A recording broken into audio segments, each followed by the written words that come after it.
Salve, salve família.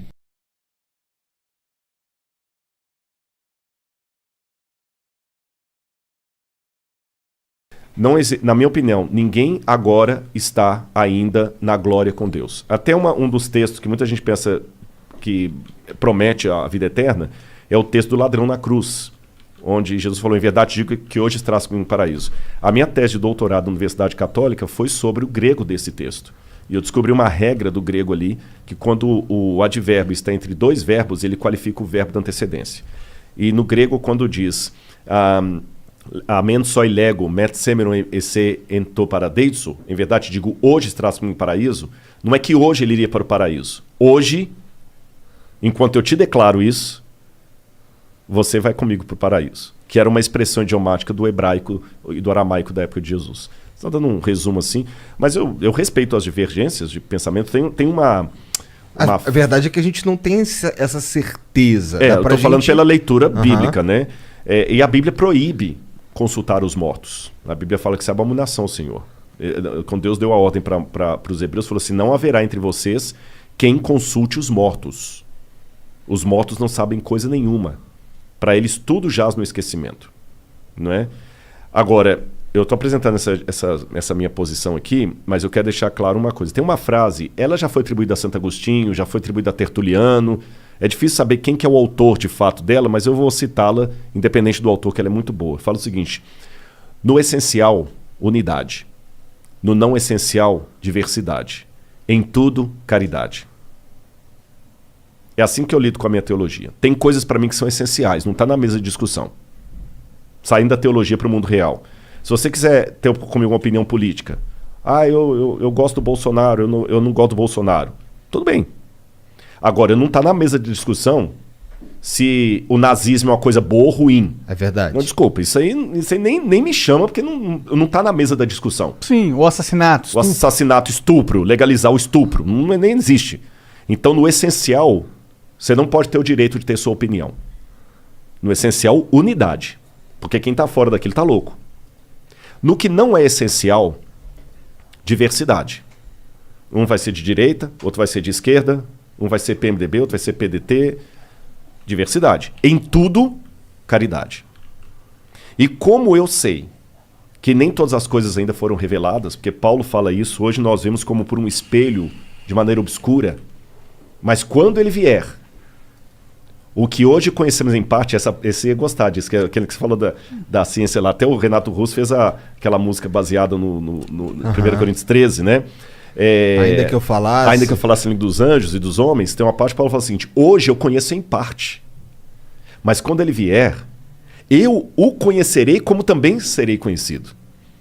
Porque hoje vemos como por um espelho, obscuramente. Então até Paulo, apesar de ser um homem de fé, de convicção, que morreu por Cristo, ele trabalhava, ele não era cego para a possibilidade do equívoco.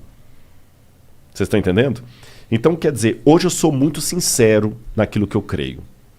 Eu creio na Bíblia, eu creio com essa visão que eu falei para vocês, mas como Cristo não voltou ainda, e eu estou conhecendo em parte, eu não posso julgar agora os sinceros a Deus por uma questão teológica, que tem às vezes uma pessoa que crê exatamente como eu e não vale nada. E tem um outro, às vezes, que está do outro lado lá, que ele está fazendo agora uma oração para Maria, acreditando que Maria vai atendê-lo. E está sendo a oração mais fervorosa. Tem uma música do Padre Zezinho que fala o seguinte, às vezes o ateu que faz perguntas é mais sincero do que eu.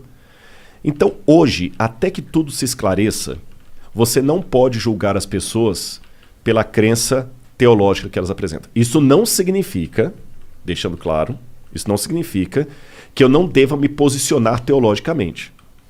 Você entendeu? Não é um caso... assim, para ficar bem aqui na fita com todo mundo. Se você perguntar assim, Rodrigo, o que você acha das entidades espíritas, da entidade mediúnica? Você acha que realmente a alma aparece ali? Aí eu fico caladinho aqui e não falo nada só para... passar de politicamente correto. Politicamente correto? Não, eu tenho que posicionar. Eu tenho que respeitar a opinião, não falar assim, não é. Para mim não é. Por causa disso. Então... O que acontece quando Jesus voltar? Tipo, a Bíblia fala? Fala.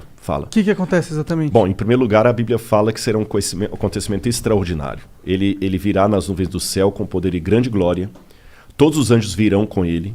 Os mortos em Cristo ressuscitarão primeiro. Aqueles dentre nós que estivermos vivos seremos arrebatados para o encontro com o Senhor nos ares. E ele nos levará e aí fará tudo novo. Que o Apocalipse fala, depois vai ter um período de 1000 anos. E aí fala, eis que crio novos céus e nova terra. Porque o primeiro céu e a primeira terra passaram e o mar já não existe. Não é que não vai ter praia. O mar é a divisão dos povos no Apocalipse. E ele fala, eis o tabernáculo de Deus com os homens. Deus vai enxugar dos olhos toda lágrima. Já não haverá mais morte, nem pranto, nem dor. Eu estou aguardando a volta de Jesus. Não sei quando será. A gente pode ter indícios proféticos, como a de Daniel lá, que apontam que estamos vivendo tempos solenes. Eu não sei se é agora o tempo da volta de Jesus, mas o que a Bíblia descreveu como sendo o período do fim está muito parecido com o que estamos vivendo. Ficou claro? Ou confundiu? E eu sei, gente, que é o Mas meu tá muito parecido com o que a gente tá vivendo já faz um tempão, né? Faz um tempão, mas nós temos situações agora que são inéditas. Que situação que é inédita? A dimensão literalmente global do que está acontecendo. Vamos pegar grandes tragédias do passado. Vamos comparar o Covid. Peste negra. Parece que foram 30 milhões de pessoas que morreram na peste negra. Os números agora eu posso errar. A peste negra bubônica lá. Mas ela afetou quem? O mundo inteiro? Não, ela afetou a Europa. Mesmo a gripe espanhola que saiu da Europa, ela não afetou o mundo inteiro. Ou seja, nós estamos tendo agora uma pandemia que é literalmente uma pandemia. Você está entendendo? A pandemia é no mundo inteiro mesmo. Não é a pandemia que pegou a Ásia e um pedaço da África. Não é o Ebola. Sim. Agora, realmente. Outro detalhe. Aí eu teria que ter mais tempo para explorar, mas vou dar uns vislumbres assim, dá para o pessoal pegar. O Apocalipse fala de coisas que iam acontecer antes da segunda vinda de Cristo. E fala do surgimento de poderes que iam dominar o mundo e que o mundo inteiro seria unificado economicamente. Que vai ser dada a marca da besta. E não poderá comprar nem vender, senão aquele que tem a marca e o número de sua besta, o número do seu nome, etc, etc, etc.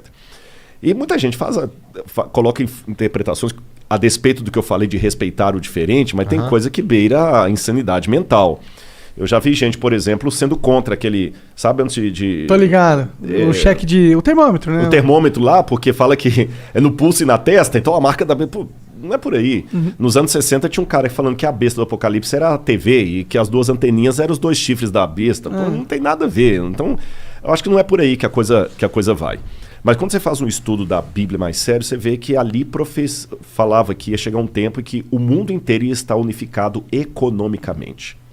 E que o mundo vai admitir a besta como a salvadora dos problemas do mundo inteiro.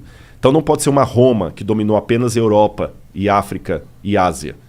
Não pode ser também uma Babilônia que pegou só o pedaço ali do Iraque, nem a Pérsia que pegou mais do Irã. O anticristo é um governo mundial, que vai ter um controle mundial. E muitas coisas que há décadas atrás eu não teria como responder para vocês, ainda que hipoteticamente, hoje que no campo das probabilidades eu tenho. O mundo hoje não precisa estar unificado em termos de países para que tenha um domínio mundial. Eu tenho consciência, gente, que o que eu estou falando está beirando muito a teoria da conspiração. Vai. Eu sei que está beirando. Mas sabe, não se falsifica uma nota de $3. Por que não falsifica uma nota de $3? Que todo mundo sabe que isso não existe. Não existe. Você pode inventar uma nota de $3. Falsificar, não. Você só falsifica o que existe. E o que existe é muito parecido com o falso.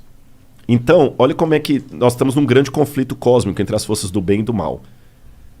E o bem não quer que o mal prevaleça. E a melhor maneira, às vezes, de confrontar o bem não é negando-o. É colocando uma coisa parecida. Mas que seja ridícula. Por isso que a Bíblia fala que nem sempre o inimigo das trevas, o príncipe das trevas, que ele vai apresentar preto no branco. Ele vai apresentar cinza. Porque pessoas vão fazer expulsão de demônios e que não são de Deus. Vão operar milagres e não são de Deus. Vão falar de Jesus e não são de Jesus.